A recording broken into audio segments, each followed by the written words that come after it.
this is so trippy. Hey you witches, it's Taya, and this is our live Ask Me Anything, in celebration of 1,000 subs. Sorry if I seem a little subdued, that's not the case. I have, a raging headache and some really kick butt nausea going on, and, but I'm doing it anyways. I'm doing it anyways. And here's why. I said I would do this live last week. Basically, yay, celebrating 1,000 subs. I thought, how much fun, right? We'll go live, ask me anything. And I went to go live, and unfortunately you have to activate that feature on your account, and it wasn't activated on my account, so I had to wait 24 hours. So I just posted a regular video instead. So I said I'd do it this week. I advertised it. I said I'll do it at 11. I've collected up all the questions, and then yeah, I woke up this morning and was like, oh, headache. And then dummy me took all of my meds for the morning and then went and laid down and didn't think and went, oh, I'm gonna go take some Motrin for this headache. And so then I added in some Motrin on top of my regular meds and hadn't eaten anything, and that gave me like massive nausea. And so now I'm a little subdued. I'm just a little slower than usual, but I thought we'll have some fun and we'll do our Ask Me Anything, and maybe this will help perk me up a little bit for the day. So I don't know where I see if people leave a comment. There's a little comments button down here. Chat viewing options. Top chat, live chat, none. How about live chat? Welcome to live chat. Remember to guard your privacy. Okay. I'm live on the freaking internet and I need to guard my privacy. I think I have none at this point. All right. I'm assuming if there's chat questions, people, it will pop up. Because I don't know if anybody's going to join us or not. I'm just a small channel. I've only got 1,000, just over, I think 1,050 some subs now. But I thought, yeah, let's do this live and give it a go, see how it goes. So, first question came in from Alternative Witchy Unicorn, and she asked, how long have you been practicing witchcraft? And I appreciate that. Lob me an easy one to get me started. So I have been practicing witchcraft since I was 19, and I just turned 45, so that would make it just over 26 years. But I've had periods where I didn't practice during those 26 years, but I've identified as a witch since like I was 19. I kind of got into Wicca, I practiced a bit, had my daughter, got a little deeper into it, got a little involved in the pagan community here in Edmonton, and then life kind of happened and I sort of stepped away from it for a few years. Then I met my husband, got married, had my son. That was all in like got married and had my son in a year. And yeah, just after I had my son, I kind of started getting back into it a little bit, like I started reading, started studying, but I wasn't practicing so much. And then had a lot of life stuff come up where I can't really say I was practicing witchcraft, but I was doing a ton of shadow work. I was in therapy, like intensive therapy for years. And it's kind of funny, well, that's not practicing witchcraft, right? That's going to therapy. That's something that we do.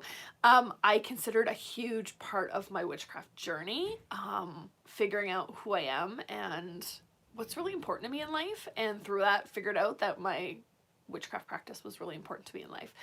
And yeah, picked it back up and practiced as eclectic for a few more years, and then really found traditional witchcraft and got into that. So yeah, I've been practicing for a long time, but with a lot of sort of breaks here and there. All right, next question came in from Kat West, who asked, what's your favorite tarot or oracle deck? So I'll give you one each. I've actually done videos on them if you search my channel. So my favorite tarot is Modern Witch Tarot.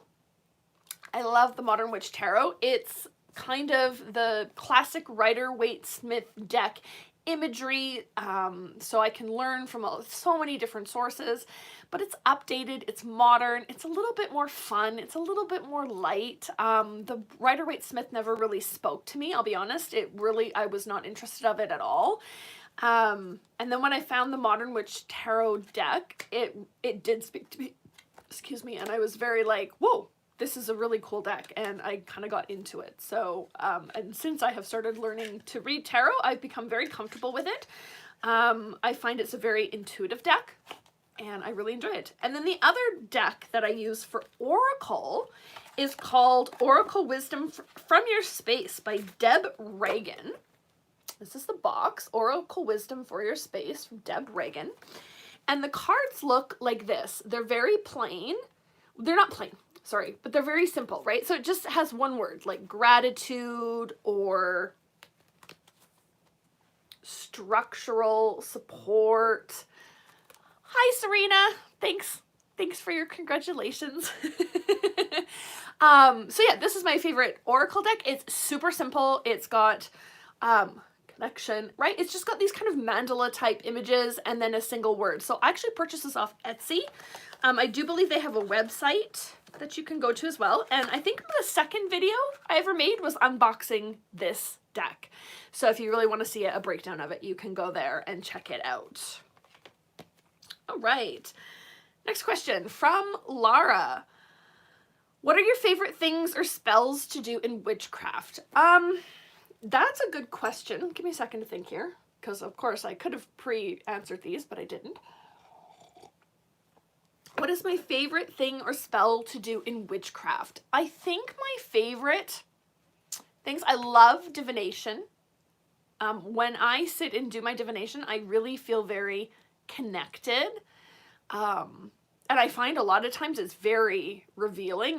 Do you know what I mean? Like you read it and you're like, oh my gosh, this is so me. Like, cause I kind of tend to do a past, present, future, far future overview. And the past and the present always seem to really click very well. And the overview card seems to be very on point, which makes me feel like the future and far future are fairly accurate. So that makes me feel very witchy when I do my readings. And I do a lot of folk magic, a lot of what people would consider low magic. You know, making charms, that kind of stuff. I don't tend to do a lot of spell work, but when I do spell work, I do feel, you know, that does make me feel very, very witchy. But I find I don't tend to do a lot of spellcraft. Next year in my schooling, I think that's going to ramp up. There's a requirement that you do more spell work. And I did have fun with the spell work I did this year, but I don't find I have a huge need in my life for spell work. So yeah, I don't know. I'm not sure how I got off on that topic. All right, next one from M. Paulson. Do you work with any goddesses, gods, deities, spirits? Who is your favorite, if any, and why? Okay, so this is kind of a... Aw, thank you, Pink Flojdica. That's a hard one. Thank you for your congratulations. I appreciate it. So, yes, I do work with lots of different gods and spirits in different sort of capacities. So as part of my studies with the Red Thread Academy, we work with the Red God with Tubal Cain in the guise of Lucifer and Azazel. So those two you can kind of look up on the internet and find lots of different information on. Lucifer and Azazel. But with the goddess, we work with Kolyo and Goda, K-O-L-Y-O, Kolyo, and Goda, G-O-D-A. So those two, you cannot sort of look up on the internet and just find a wealth of information. And so I found a lot, I've really connected with those two goddess figures, if you will, because everything that I've learned about them has been experiential, has been through my personal experience. And that kind of makes it a deeper connection than just looking something up on the internet and reading about it and going, oh, okay, that's what they're about, is to say there is no information. I don't know what they're about. I guess I'm going to have to delve into it myself. Now, that's with my schooling. But in general, in my own personal practice, I have traditionally worked with Gaia and Cernunnos. Those have been kind of my two, like, witch mother, witch father kind of stand-ins. But one I'm really interested in working with is Ceridwen. And that just came up for me very recently. I was doing my 365 days of Celtic lore and whatever the book is about. I do a little reading every day, and they were talking about, in the book, he was talking about Caridwen and her being not so much a goddess, like a Welsh goddess, but she was considered like a witch type figure. And that I thought was very interesting, in that she, like back in the day, sort of, she wasn't really considered so much a goddess, but as a very powerful witch, who, of course, Caridwen is the one who had her son, and she wanted to give him all of the sort of knowledge in the world. And she had a local boy come and stir this potion for like a year and a day. And at the end of the year and the day, and she said to him, like, don't taste it. Like, don't take the potion, just stand here and stir it. And at the very, on the last day, it bubbled, and he got some of this burning hot potion on his finger, and just as an instinct, put his finger in his mouth for the burn, and ended up ingesting a little bit of the potion, and therefore he received all of this. And she chases him, and thank you, Kelly's Creative Dreams. Thank you. So she chases him, and they go through all these different like shape-shifting guises, etc. And she catches him, and she eats him. He's a little grain of wheat, a little kernel of wheat. And she turns into a chicken and eats him, and therefore puts him in her body. And then he grows inside her body, and then she births out Taliesin, the bard, who is full of all sorts of great knowledge. Anyway, so Caridwen is sort of a new interest of mine, so I'm going to do a little bit more research on her. And otherwise, yeah, I tend to work with Gaia and Cernunnos. And I think my personal practice, I'm much more connected with Gaia and Cernunnos, right, the horned god. That's sort of who I've always connected with. But definitely the ones I've been studying through the Red Thread Academy are they're really interesting, and I have to say it's been a really neat exercise to bring some different sort of spirits into my life. All right, next question from Carolyn Calvert. Do you ever work with high magic, and what are your thoughts with traditional witchcraft and high ceremonial magic? So I haven't really worked a ton with high magic. A little bit when it, back in the day when I was sort of a little bit more Wiccan influenced, and a little bit more, like I would like cast a circle. I mean, that's kind of high magic on the low side, if you will.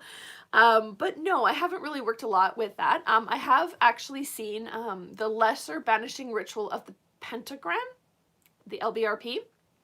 I've seen it redone in a witchcraft for witchcraft, and I've been very interested in working with that. That comes from Lorelei Black on her channel, Blade and Broom. If you're looking for a good traditional witchcraft teaching channel, go check out Lorelei Black. And yeah, so to me, traditional witchcraft, one of the requirements is operative magic, i.e. magic that works and gets results. So if that for you is working with high magic, I think that traditional witchcraft and high magic can go hand in hand. If that's sort of your flavor, if that's where you tend to go, what you tend to like lean into. Personally, I lean more into low magic, into folk magic, but there's nothing that says that you can't practice high ceremonial magic and be a traditional witchcraft. A traditional witch or a traditional witchcrafter. So yeah. Sorry, I just saw something flash up. Okay, show me. There we go. I wonder if that's where Disney got the idea of the wizard battle in Sword and the Stone cartoon. Good question, Serena. I don't know. I've never actually seen it, believe it or not. All right, next question. This is a very detailed question, or very interesting question, actually, from Ricardo Daniel Cardona. And I've kind of split it into three parts. So the first he asks is, do witches need to include the witch father and witch mother in their practice of tradcraft? If they don't, would that not be tradcraft anymore, but something else? So first of all, the definition of traditional witchcraft does not include any sort of religious deity work component. Okay? So to be a traditional witch, you do not need to work with the witch father and the witch mother. That is not a requirement. Now, some people choose to, but you can be you can be a traditional witch and you can be pagan. So you can work with like witch father, witch mother. You can work with whatever deities, right? Gaia and Carnunos, whoever you want to put in there, and be a traditional witch. You can be a traditional witch and still practice like the Christian religion or practice Judaism, or you could be a Buddhist and practice traditional witchcraft, because traditional witchcraft is completely separate from religion. Or you could be a traditional witch and be like, not work with any deity at all. So that is not part of the requirement to be a traditional witch. Now, a lot of traditional witches do tend to work with a deity of some sort, and many choose to work with the witch father and the witch mother. Think of them as like in Wicca, they work with the Lord and the Lady. They're placeholders, right? So some of us will choose to insert deities for those placeholders. Some of us think of them as a placeholder like the witch mother, who has all these different aspects and different goddesses. Some people will say, no, the witch mother is Gaia. Some will say Gaia is an aspect of the witch mother. Like, there's so many different ways of looking at it. But that's the first part of his question. His next question says, I've started following the Norse pantheon, but don't like Wicca or any sort of pagan witchcraft. I'd rather substitute Odin and Freya for the witch father and witch mother, or have no gods at all and just seek the help of deities and spirits in general terms. So absolutely, you can go ahead and you can use Odin and Freya instead of witch father and witch mother, or you can have like no deity at all in like a pagan worship sense, but you can partner with different deities and spirits and call them into your practices. You know, you're like, yeah, I think this, you know, the energy of Odin would really lend itself well to this spell or this working or whatever you're doing, and call it in on a case-by-case basis.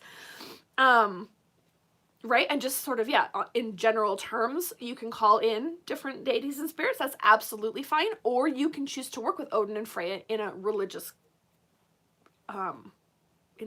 way. It's up to you. He says, I come from a Christian background, and the last thing I want is a guy with authority over me. Even though they say it's a working relationship, they still make a dedication to the witch father or whatever name you might give him. I totally understand. I also come from a Christian background and was like exactly that. I don't like this idea of this like all-knowing, all-seeing God who has like some kind of like control over my life that I don't really understand, and I don't really, like, if I don't do the right things, if I don't appease him in the right ways, like somehow my life is going to go wrong. So I totally understand that feeling of not wanting to have somebody have authority over you. So there are two different ways of looking at working with deity in witchcraft. One is to take it to like a worship level, right? Where I see it as a religion. You are like part of a pagan religion, and you celebrate Odin or Freya, say. And yes, in that case, you might make a dedication to them, right? Even if it might just be for a year and a day, or it could be, you know, a lifetime commitment, whatever commitment you want to make. That would be in a worship aspect, in a religious aspect. But there's also, it's different to have a working relationship, in which case you're not dedicating to that deity. You're calling them in as you see it needed for whatever work you're doing. So you're exactly where you're like, Odin's powers would be very well lent to this working that I'm doing. I'm going to call him in. I'm going to partner with him as a spirit, as a deity spirit, but as a spirit, not in a worshiping way, right? I'm not making him offerings. Maybe I am for saying, hey, you help me with this spell, and when the spell is successful, I'll give you X, Y, and Z. There's that like one-time offering, but I'm not like exactly gonna, you know, bow down and worship you for the next 5 years. So that was a really interesting question, quite detailed. Thank you, Ricardo. And I think I just saw one pop up in the chat. All right. September Crow says, I seem to be moving towards traditional witchcraft. Folklore has always been very important to my craft and even my life. I'm kind of obsessed with folklore. Oh, I know. I love folklore. I love the, what's the word? Like, it just, it's like the history. Do you know what I mean? Like when you're working with folklore, it's like, this isn't just me doing something, and it's not something where somebody's like written a book and said, here's some great information for you. It's like from the past. It's stuff that our ancestors would have delved into, and it has that extra, I don't know, it has an extra component to it where it just feels like, I don't know, extra special. Yeah, I know what you mean. I'm totally down with the folklore as well. That's definitely one of my one of my favorite places to be. She says, yeah, I'm a history nerd too. Yeah, absolutely. And just seeing how all the different pieces fit together, it's sort of like, it's interesting to look back on the past with what I know now. Like, I don't want to romanticize the past. You know, our ancestors had very difficult lives. But it's so interesting knowing what I know now to look back on the past and be like, oh, fascinating. And maybe I have a different understanding of things today than they did then, but that idea of how, you know, the idea, like, if it works, it works. And just that, like, how did they figure out what works? You know, they didn't have, you know, chapters and coals and 100 different spell books out there where they could go and pull stuff and figure out how they, like, they had to invent all of this from their own brains. You know, you couldn't go down and ask your neighbor in the 1600s, hey, do you have a good witchcraft spell for X, Y, and Z? You'd be like burned as a witch, right? So I think it's really, they would have had to figure it all out on themselves, and they'd have to try something, and if it didn't work, try something else, and if it didn't work, try something else, until they found something that did work, and then that became their new go-to, right? I think it's so fascinating. Anyways, Miss Lizzie asked, what is an area of witchcraft or occult study that you don't know much about but would like to dive into in the future?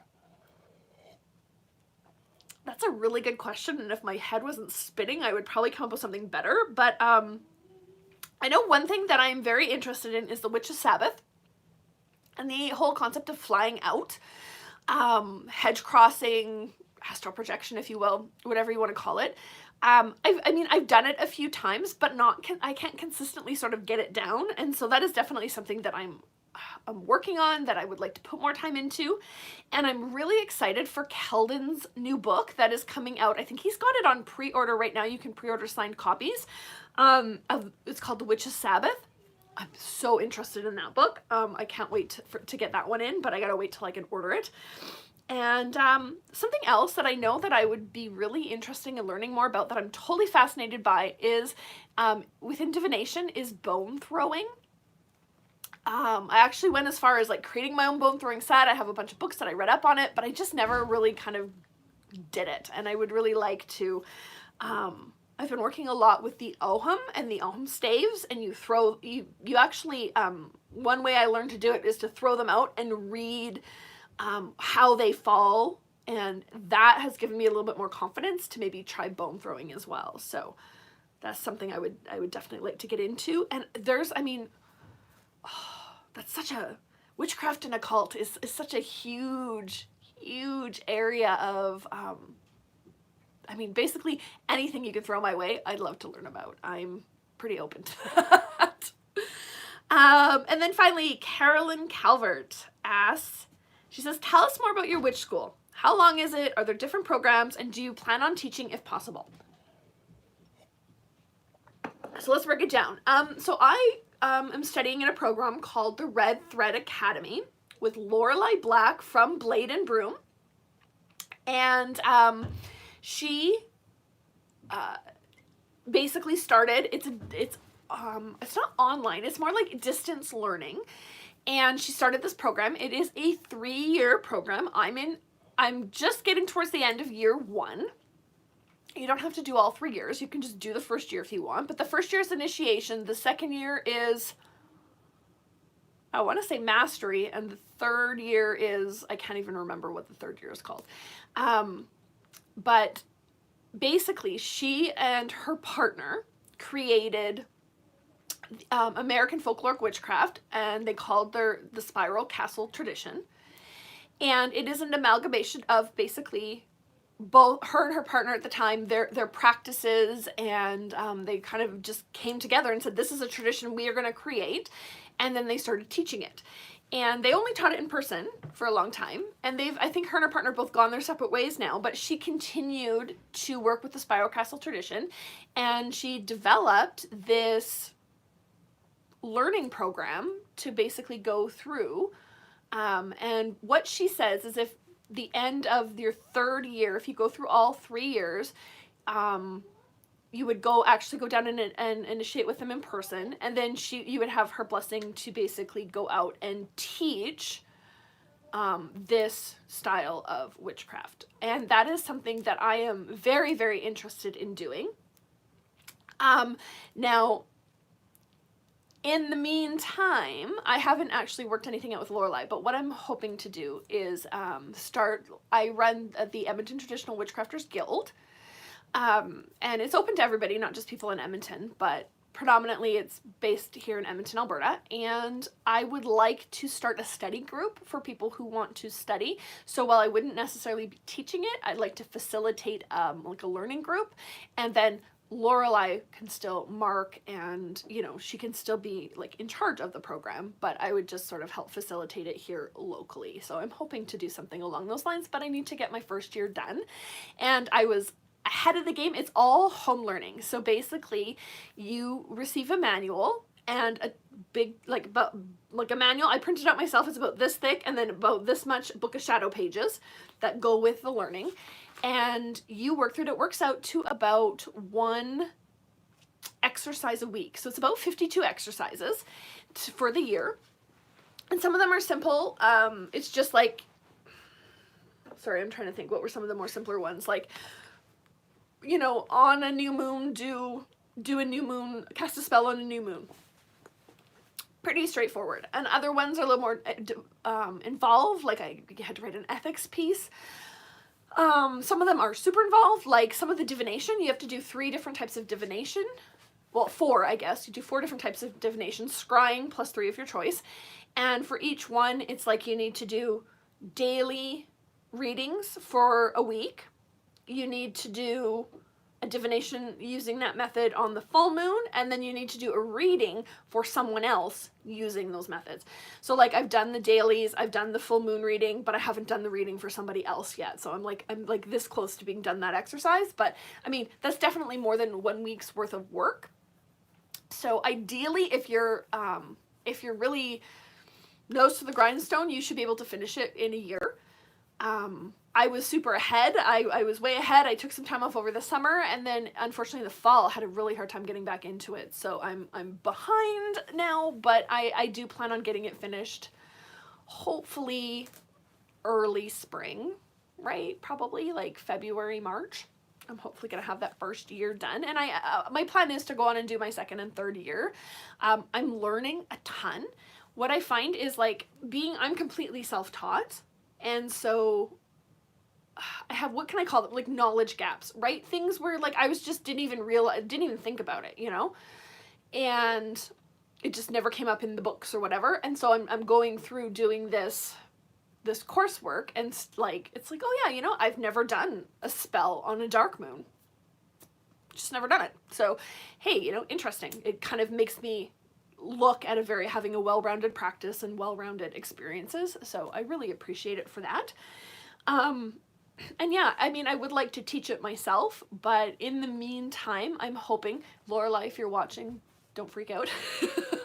I'm hoping that I can facilitate a study group for that style of witchcraft before, right, because 3 years is a long time to wait, so I'd really, really like to do that. That's one of the offerings I'm hoping to bring to the guild later on this year. So we shall see about that.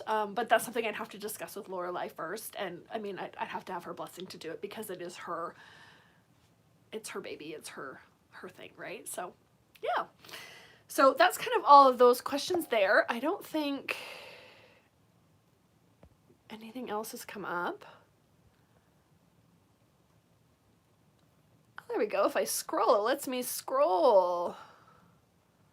Fun. Very cool. Oh, hi, Alice. I know you. She says she's intrigued by bone throwing. Definitely a must learn. Yeah, I think there's like so many really interesting, what do you call them? Just little things that, you know, I know divination, I can do tarot. I'm trying to think. I've got other forms of divination that I've practiced in the past, but of course I couldn't even tell you what they were, but just because my brain is like super fuzzy right now. Is there any divination that I don't connect with? You know, yeah, I'll be honest, I've never done pendulum work and I'm really not interested of it. It's just never been my jam. And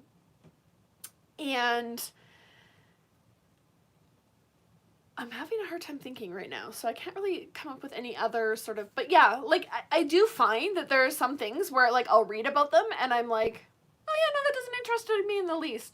And yeah, definitely, like, pendulum work, I don't know, it just is never really, I have a pendulum, I've played with it a little bit, you know, I've tried it out, but I think I found that I didn't get that, like, feeling like, oh, yes, okay, this is it, like I do with tarot. Right, when like I said with the tarot, when I do like that past, present, future, far future, and overview, and the past and the present just speak to me, and the overview card just speaks to me. Therefore, the future and far future, it's like, okay, it's like, here was what happened in the past, it's brought you to this in the present.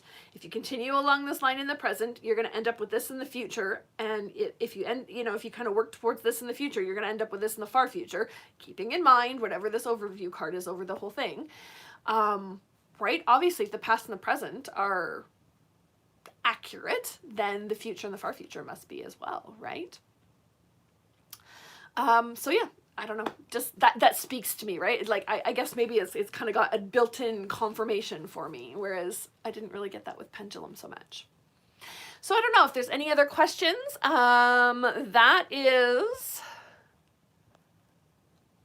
That is all we have got for today, but thank you so much for hanging out, you guys. And oh, if you are interested in learning about traditional witchcraft, we do have a free webinar happening tonight. If you go to etwguild.com, etwguild.com, under classes, there are free introduction to traditional witchcraft classes that I do. It takes about half an hour, and it's just something I do.